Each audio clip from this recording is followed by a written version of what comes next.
मध्य प्रदेश के ग्वालियर शहर के सभी विधानसभाओं में सभी राजनीतिक दलों के प्रत्याशियों द्वारा जोर शोर के साथ जनसंपर्क किया जा रहा है। ऐसे में ग्वालियर पूर्व विधानसभा क्षेत्र के बीजेपी प्रत्याशी पूर्व मंत्री माया सिंह द्वारा उनके साथ पूर्व विधायक एवं सिंधिया समर्थक मुन्ना लाल गोयल एवं कार्यकर्ताओं द्वारा जनसंपर्क किया जा रहा है।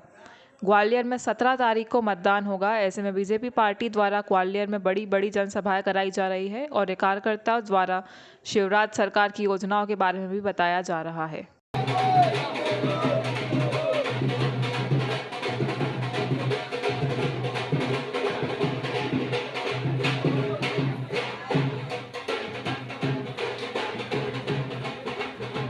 जी बताइए, क्या नाम आपका? मेरा गिरिराज सिंह कंसाना नाम है। मैं वार्ड क्रमांक 29 से पार्षद हूँ, नगर निगम में उप सभापति। ग्वालियर पूर्व में माया सिंह को यहाँ के मतदाता किस आधार पर वोट दें और भारतीय जनता पार्टी को किस आधार पर विजय बनाएं? देखो भैया, मैं मामी जी के लिए कहना चाहूँगा कि मैं पिछली बार भी पार्षद रहा हूँ। मामी जी जब ये यहाँ विधायक थी, उनके स्वभाव में इतनी सरलता है कि हर व्यक्ति, एक आम नागरिक भी, वार्ड का निवासी भी, क्षेत्र का निवासी भी, उनसे सरल सहजता अगर मिल भी ले एक बार, तो उनके बारे में उनकी धारणा तत्काल चेंज हो सकती है। काम की बात करो तो काम उनने इतना कराया है। पिछले जब मामी जी विधायक थी यहाँ, मैं भी पार्षद था, उस वक्त भी था, तो मुझे इतना पैसा अपने क्षेत्र के लिए, विकास के लिए दिया।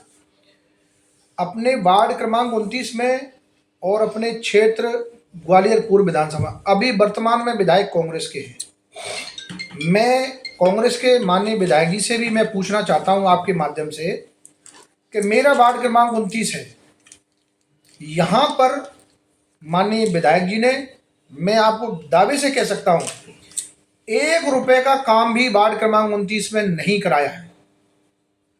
भारतीय जनता पार्टी के सरकार है, हम लोगों ने जब इतना काम किया है, मामी जी की जब थी, तो आप देखो अमृत की सीवर लाइन है, आसपास की जो ग्वालियर पूर्व विधानसभा के क्षेत्र में बड़ी बड़ी सीवर लाइन के काम कराए गए, और जो आज लोगों को वहाँ सीवर की समस्या थी, उससे राहत मिली है। मैं कहना चाहता हूँ ग्वालियर की जनता से कि यहाँ महापौर कांग्रेस के, विधायक ग्वालियर पूर्व में कांग्रेस से, जो नगर निगम की सरकार होती है, वो भी मैं बताना चाहता हूं कि वो अभी कांग्रेस की सरकार है यहाँ लोकल में। तो जो काम होना चाहिए ग्वालियर पूर्व विधानसभा में, वो आज तक नहीं हुए।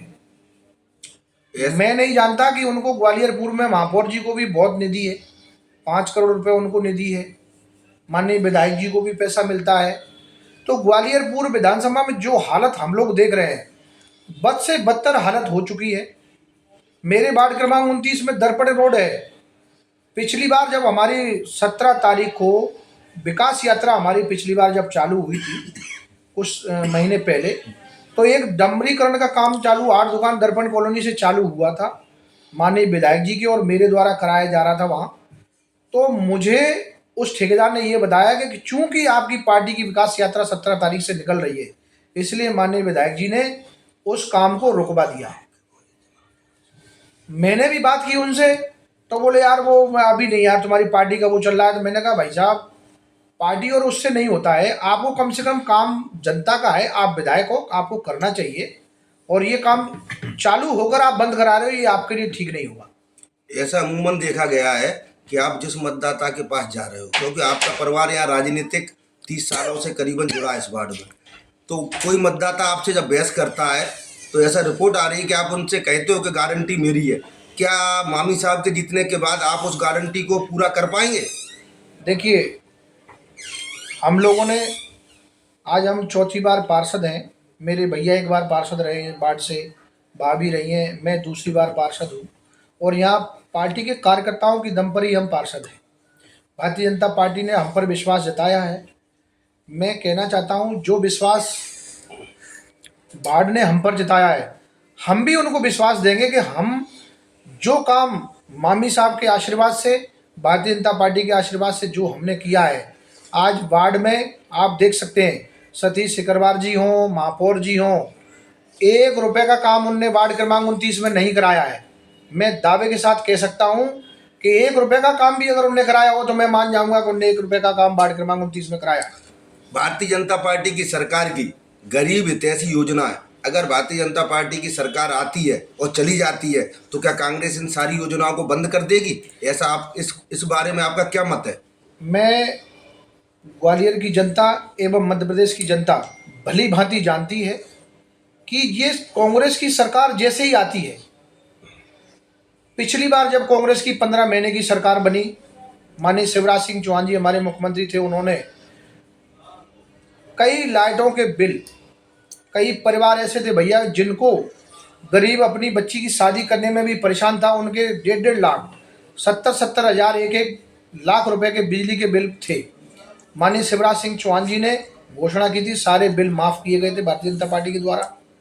फिर उसके बाद कांग्रेस की सरकार बनी, हमारे एक संबल कार्ड बना था शिवराज सिंह चौहान जी की योजना के तहत।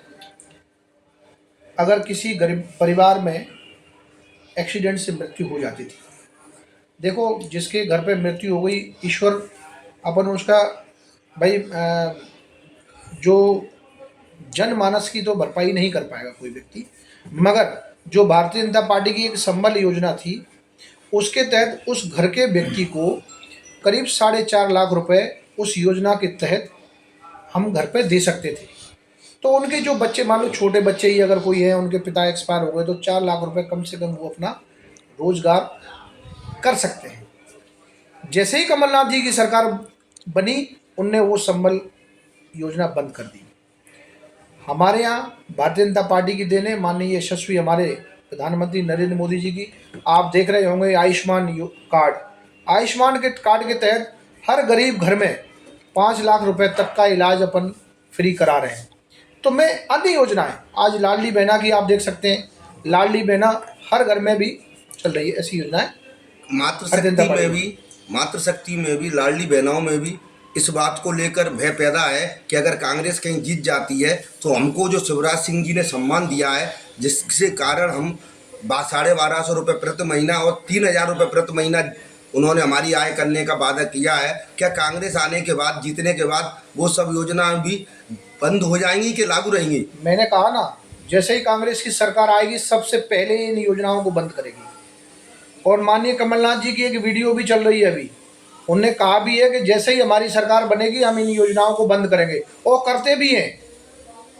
मध्य प्रदेश की जनता जानती है क्या इन्होंने पहले वो घोषणाएं की थी कि हम किसानों को बिल माफ़ करेंगे, किए नहीं किए। जैसे